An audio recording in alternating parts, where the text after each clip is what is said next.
As always, it's Angelina from Divine Hustles, and today we're in Linwood. I'm from Linwood, where I let's kick it. If you check out this video, come over here. It's hot. I guess I'm always pissed because I got some sandia right here. Let's get this rolling. Can you tell me a little bit about your upbringing? My upbringing. Well, I'm 17 right now. I'm about to turn 18. The whole Divine Hustles thing was a social media platform that my dad, my younger sister, and I built together to help the youth, to give them an idea. Because usually, you're thrown out into the world at 18. You're told you need to get a job. What college are you going to? Stuff like that. Nobody knows what they want to do. So that's what we're doing. We're interviewing people, what we call hustlers, and sharing their stories, their upbringings, and stuff like that, so everybody can feel like they can relate and they don't feel so lost. So I guess that's a bit about me. Through this Divine Hustles, I met so many different hustlers, so many different people, and I found myself loving art even more. So that's what I did. I started doing pieces for Compton hustlers, like Compton activists or Hub City Dre and stuff like that. I'm still working on other pieces for other hustlers, but we won't say who. That's what actually, I first found out about you was through that when you presented Hub City Dre with that piece of art that you did for him. That was awesome. And I seen a couple other ones that you did, and you're really talented. So did you take some art classes, or is it self? Honestly, to be honest, I don't know where I should stand on that, because a lot of people do say, there's a huge audience that always says you should go to art school. But then again, art schools are super expensive, plus art supplies are really expensive as well, so it's just kind of leaving you in debt, Mm-hmm. And then on the other side, there's other people who say just gain experience, and that's where the side that I'm kind of on. I don't know about art school yet, but so far it's just experience. I just sketchbook, whatever you have, to be honest. I started a Crayola markers. I'd be like, hey mom, Christmas, about 7 years old. I recycled those when I was 17, started with those, and then we went to some pop-up to support some hustlers, and she was selling watercolor pens, and that's how it started becoming more colorful, and then patterns and stuff like that with a simple wooden pencil, and then now I'm using spray cans and stuff like that. It's just a progressive process that you're going to go through. Just trust the process and keep hustling, man. Right. All right, and so the segment that I'm having you feature on it is Black and Brown Time on my channel. And so can you tell me about your experience with Black and Brown unity? Yeah. Okay, so largely based, a lot of our hustlers are Black and Brown. We're within the Linwood and Compton community a lot, mainly based Compton right now. And the communities are overall just a beautiful mess. I hate when people stereotypically say bad stuff about the hood or about Compton, stuff like that. It has a bad image, a bad rep, but if you really go out there, they have Pucker Up, Hub City Dre, Compton activists, all these people out here doing something positive. Dude, Pucker Up, they have the best lemonade I've ever had, to be honest. They have so many different things. COVID ruined prom for tons and tons of seniors. So Pucker Up had the idea to start this nonprofit organization that helped the youth, that gave them a prom, that gave them a chance to experience that, and I really appreciate that. Compton activists giving out free t-shirts to homeless, to people who need wardrobe, and who thinks of stuff like that? Only the people with the biggest hearts, and that's what I see in Compton. So Black and Brown unity is amazing. They always accept us. We're brown. Every time we go to events, it's largely black, but it don't matter. They see us. They treat us like family. So I love the unity. I love how we all support each other and work together to better the community overall and the people who live within the community. So yeah. That's right. And I see you spreading positivity and stuff and giving people platforms to promote their businesses, and I think that's awesome. I commend you for that. You know what I'm saying? And, thanks so much. And so can you tell me where Divine Hustles, what inspired? What inspired Divine Hustles? Well, this is actually, I've never been asked this question before, so that's a pretty good question. To be honest, it started off with my dad years ago. It was originally a clothing brand, but then it built meaning as he continued to raise his daughters, my sister and I, and so that as that just adjusted, he gave up on it for a while, and then it just sparked up. He's like, you know what, I'm sick of this 9 to 5, I need to build my own.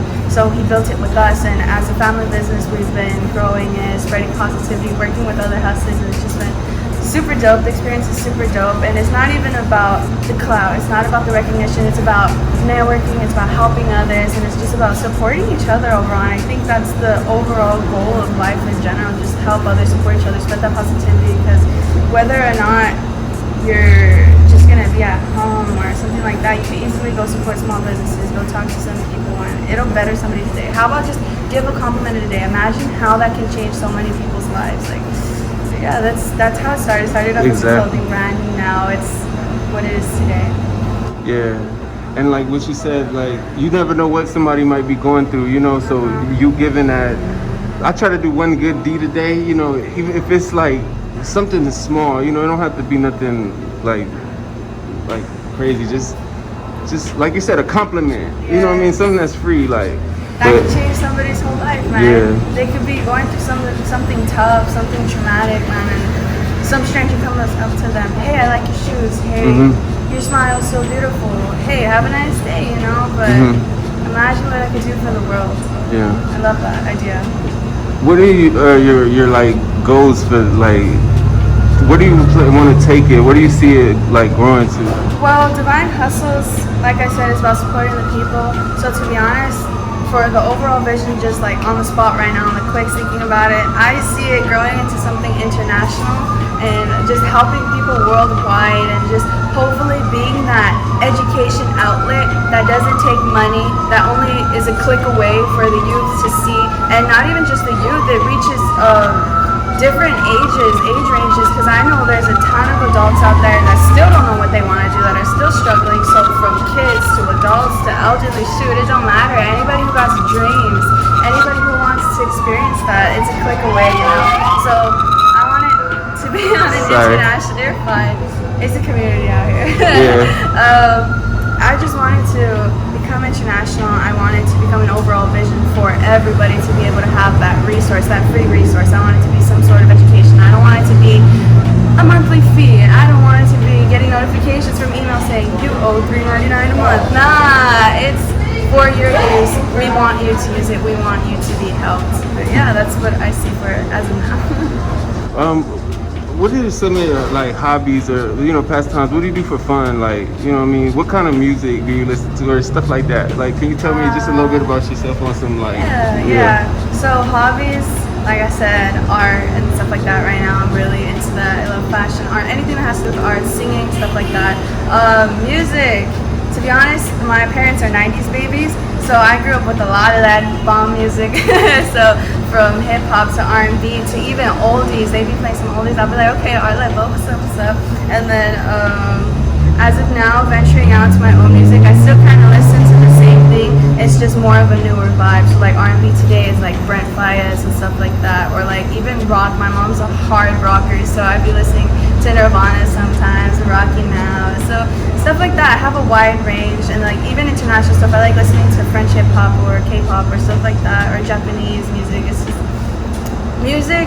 It has the power to just touch everybody's hearts, even though you don't even know what they're saying. It's just that vibe. You get that feeling. You feel like baile. You know, like even with Spanish music, it gives you a happy feeling, happy sensation. There's even some songs you listen to and you just want to cry for some reason. Even you probably don't even know what they're saying, but classical music is the most beautiful too. I love classical music. There's no words, but it's relaxing, it's calming. You can feel the emotion through the instruments. It's like the instruments are alive, but the people that are actually alive are playing these inanimate objects. It's beautiful, but yeah, that's how I feel about music. You mentioned you singing. Like, do you do it like for fun, or have you ever recorded any music for your own?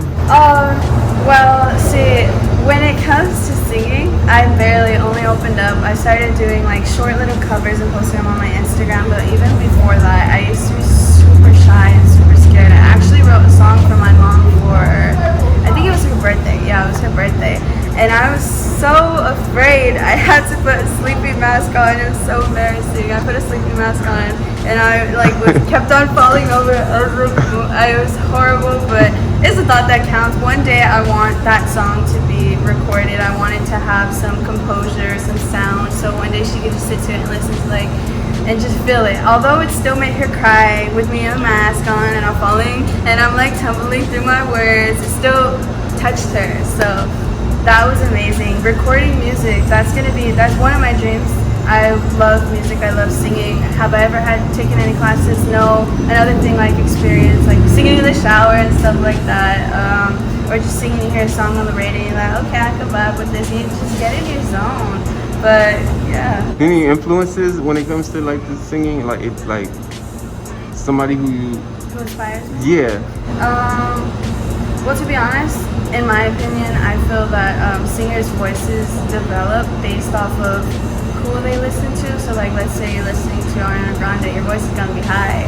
Mariah Carey, your voice is gonna be high. Like I said, I grew up with a lot of R&B and oldies, so I think my voice is heavily influenced by, like, let's say Aaliyah or like people. Selena. Selena, oh my god, I love her, dude. Have you seen the show? Yeah, that show had me crying, dude. But yeah, if I were to say who my voice was influenced by, I don't know if I'd be able to answer that because it won't make any sense because my voice is pretty deep, but the people who I listen to have high voices.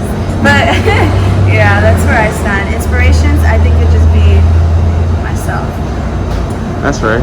Do you have any words of advice that you would give like your peers or the youth? I mean, I was gonna say the youth, but you're the youth.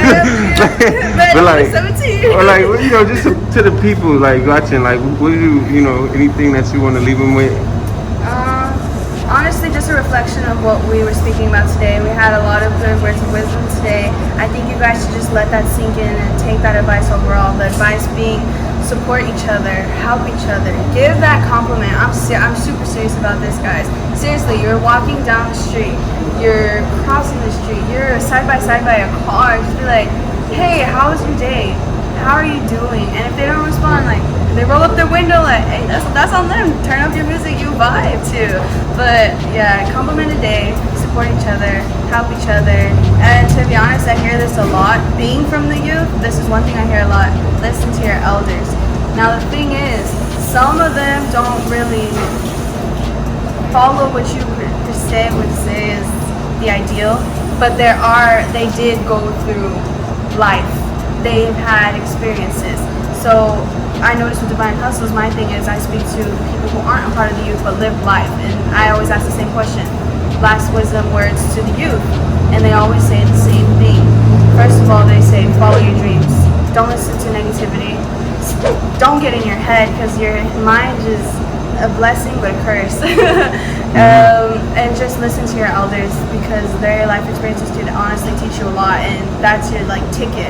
You don't have to go through all that stuff, but I'd say support each other, be kind, keep hustling. That's what I always say at the end of my interviews. And love, give that compliment, listen to your elders, pretty much. Yo, thank you so much for blessing on the platform and agreeing to be on the Gusto.